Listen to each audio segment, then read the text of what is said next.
الحمد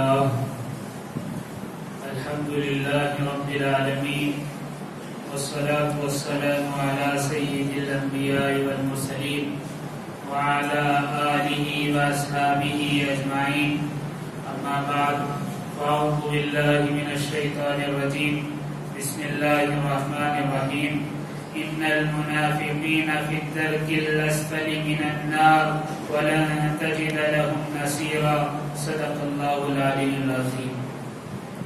بزرگان محترم اور عزیز دوستوں اور ساتھیوں، آج تراویح کی 20ویں رکعت میں جو قرآن کریم تلاوت کیا گیا، اس میں سے ایک آیت میں نے آپ کے سامنے تلاوت کی ہے، جس میں اللہ رب العزت منافقین کا ٹھکانہ بتا رہے ہیں۔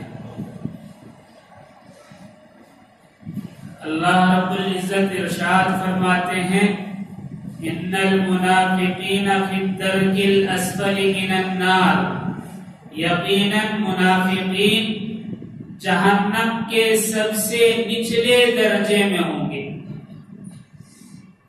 منافق کسے کہتے ہیں؟ منافق نفاقہ سے نکلا ہے، جس کے معنی آتے ہیں سرنگ۔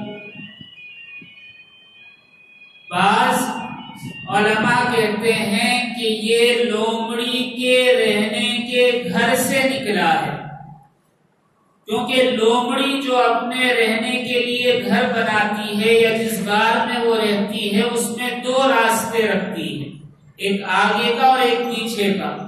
اگر کوئی جانور اس پر حملہ کرے تو وہ پچھلے راستے سے بھاگ جاتی ہے۔ اصطلاح میں منافق کہتے ہیں کہ جو بات دل میں ہو، ذہن میں ہو، وہ اپنے عمل اور اپنے قول سے ظاہر نہ کرے، یعنی دل میں کچھ ہو، زبان پر کچھ ہو، ارادہ کچھ ہو اور کرے کچھ اور، اسے منافق کہتے ہیں۔ اور اصطلاح شریعت میں دیکھنے میں تو مومن ہو، مسلمان ہو، شریعت پر عمل کرنے والا ہو اور نیک اعمال کرتا ہو، لیکن حقیقتاً وہ کافر ہو، مشرک ہو، اللہ کا نافرمان ہو، اسلام مخالف ہو، تو ایسا آدمی شریعت میں منافق کہلاتا ہے۔ اب منافق کسی بھی قسم کا ہو، اللہ رب العزت نے اس کے بارے میں صاف فیصلہ فرما دیا کہ وہ جہنم میں سب سے نچلے درجے میں ہوگا، یعنی سب سے آخر کے حصے میں ہوگا۔ یہ تو بات ہو گئی۔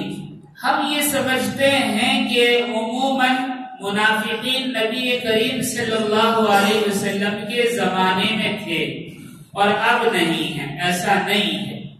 نبی کریم صلی اللہ علیہ وسلم نے منافقین کی علامات بتائی ہیں۔ بخاری اور مسلم شریف کی حدیث ہے، نبی کریم صلی اللہ علیہ وسلم نے ارشاد فرمایا، جس میں 4 علامتیں، 4 خصلتیں پائی جائیں، سمجھ لو کہ وہ منافق ہے۔ وہ کیا ہیں؟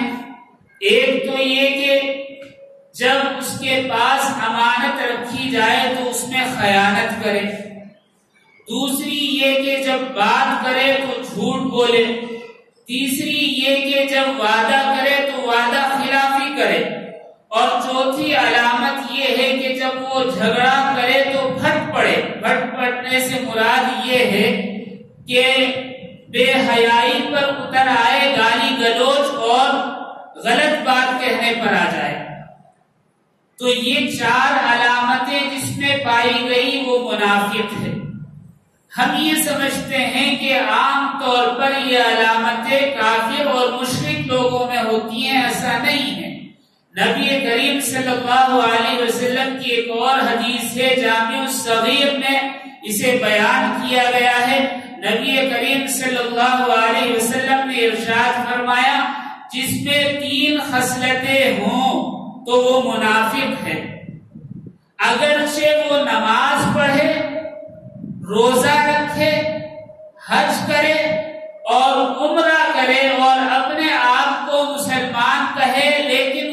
3 عادتیں ہوں تو وہ منافق ہے۔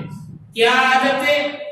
کہ اگر بات کرے تو جھوٹ بولے اور وعدہ کرے تو وعدہ خلافی کرے، اور جب اس کے پاس امانت رکھی جائے تو اس میں خیانت کرے۔ اس سے معلوم ہوا کہ اپنے آپ کو مومن مسلمان سمجھنے والے میں اگر یہ عادات ہیں تو اسے توبہ کر لینی چاہیے، اس لیے کہ وہ منافقین میں شامل ہے۔ ایک دوسری حدیث میں ہے، نبی کریم صلی اللہ علیہ وسلم نے ارشاد فرمایا، جس میں یہ سب خصلتیں ہوں، یعنی یہ تمام خصلتیں گنوا کر آپ نے فرمایا جس میں یہ ہو وہ پورا منافق، اور جس میں کوئی ایک ہو وہ بھی منافق ہے۔ یعنی چاہے روزہ رکھے، نماز پڑھے، زکات دے، سب کچھ کرے، لیکن کوئی ایک عادت بھی ہے تو وہ بھی منافق ہے جب تک کہ اس سے لوٹ نہ آئے، یعنی اسے چھوڑ نہ دے اور توبہ نہ کر لے۔ اللہ تعالیٰ ہم سب کی حفاظت فرمائے۔ اس آیت میں جو اللہ رب العزت نے ارشاد فرمایا فی الدرک الاسفل من النار، جہنم کے سب سے نچلے درجے میں ہوں گے، اس سے کیا مراد ہے؟ ہم یہ سمجھتے ہیں کہ جنت اور دوزخ آسمانوں میں ہے عام طور پر، لیکن ایسا نہیں ہے۔ قرآن کریم اور احادیث سے ثابت ہوتا ہے کہ جنت آسمانوں میں ہے یا آسمانوں سے اوپر ہے، اور جہنم اس دنیا میں ہے یا اس دنیا کے اندر ہے، زمین کے نیچے ہے۔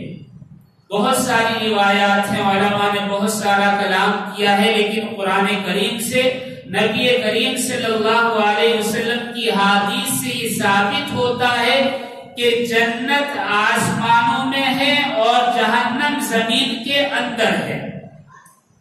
امام حاکم رحمۃ اللہ علیہ نے حضرت عبداللہ بن سلام رضی اللہ تعالی عنہ کا یہ قول نقل کیا ہے۔ وہ فرماتے ہیں کہ جنت آسمان میں ہے اور جہنم یا دوزخ زمین میں ہے۔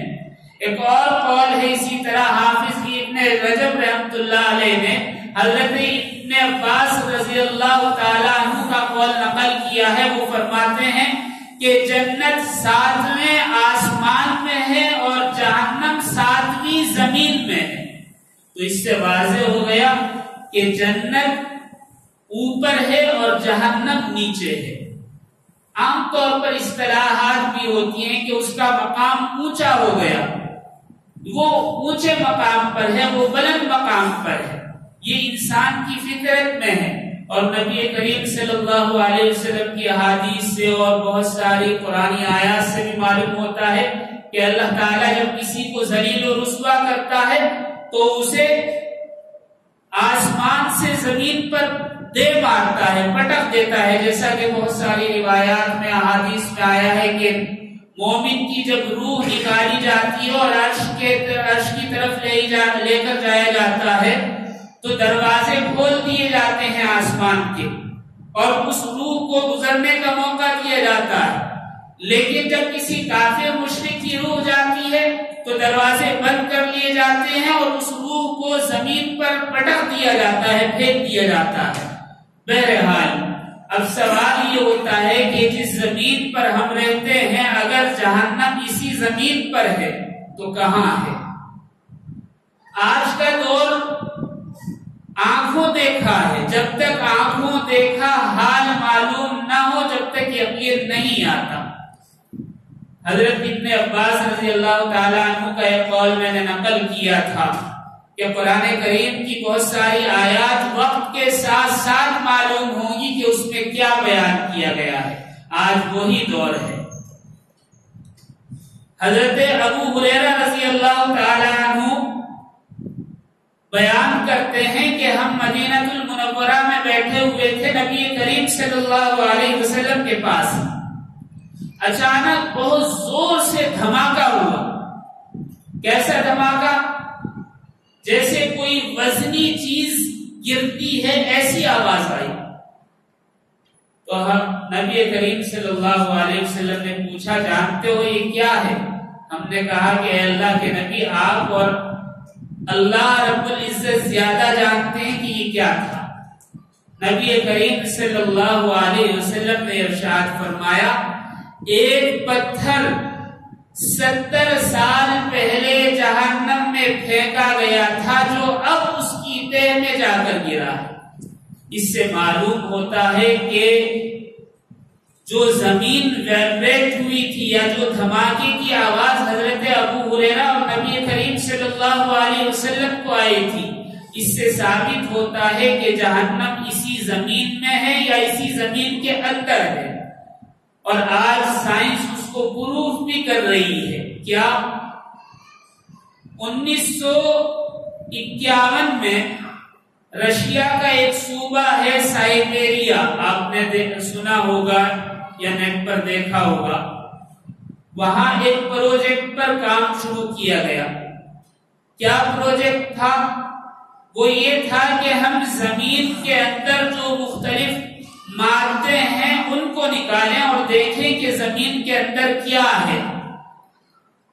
زمین کو کھودنا شروع کیا، کھودتے کھودتے 19 سال بعد اتنا کھود لیا کہ اس کی گہرائی، اس کی ڈیپ جو تھی 14.4 کلومیٹر کی تھی، یعنی 14.5 کلومیٹر کے قریب گہرائی میں اس کو کھودا گیا۔ وہ گڑھا آج بھی موجود ہے، آپ نیٹ پر دیکھ سکتے ہیں۔ اس کے کھودنے والے اور اس پروجیکٹ میں کام کرنے والے سب کے سب بے دین، چونکہ رشین تھے اور وہ کسی مذہب کو نہیں مانتے، کسی خدا کو نہیں مانتے، بے دین لوگ، انہوں نے یہ کہہ کر اس پروجیکٹ پر کام بند کر دیا کہ ایک تو حرارت بہت زیادہ ہے، زمین کے اندر حرارت بہت زیادہ ہے، وہاں کام نہیں کیا جا سکتا۔ دوسری وجہ یہ تھی کہ وہاں جب ڈرل کرتے ہیں تو ایسا لگتا ہے جیسے لوہے پر پلاسٹک کی ڈرل چلائی جا رہی ہے، یعنی ڈرل نہیں ہوتی، جو مشینیں استعمال کی جا رہی ہیں وہ پگھل جاتی، اتنی زیادہ گرمی۔ پھر انہوں نے اپنے آلات سے ناپا تو پتا چلا کہ جو زمین میں گرمی ہے 14.5 کلومیٹر نیچے زمین کے اندر، وہ 1100 سے لے کر 2000 فارنہائٹ تک کی گرمی ہے، بہت زیادہ ہوتی ہے۔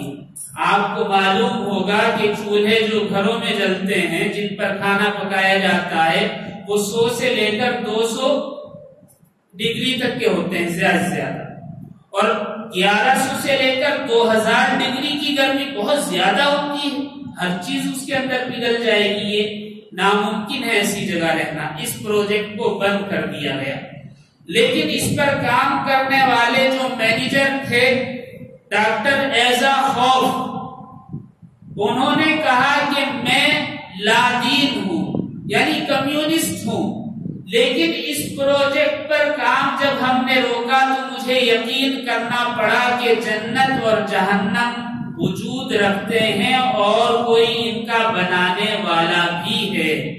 کیوں؟ وہ سنیے کہ جب ہم نے اتنے نیچے کھدائی کی تو ہمیں اتنی خوفناک آوازیں سنائی دی کہ ہم نے اپنا کام روک کر ان آوازوں کو ریکارڈ کرنا شروع کیا۔ وہ آوازیں کیا تھی؟ لاکھوں نہیں بلکہ کروڑوں انسانوں کی ایک ساتھ ایسی چیخو پکار تھی جیسے کہ وہ اذیت میں ہو، تکلیف میں ہو اور انہیں کوئی سزا اور عذاب دیا جا رہا ہو۔ اتنی دردناک چیخیں، ایسی ہیبت ناک آوازیں، ایسی پکار کہ ہمارے رونگٹے کھڑے ہو گئے اور ہم نے اس پر کام کرنا بند کر دیا۔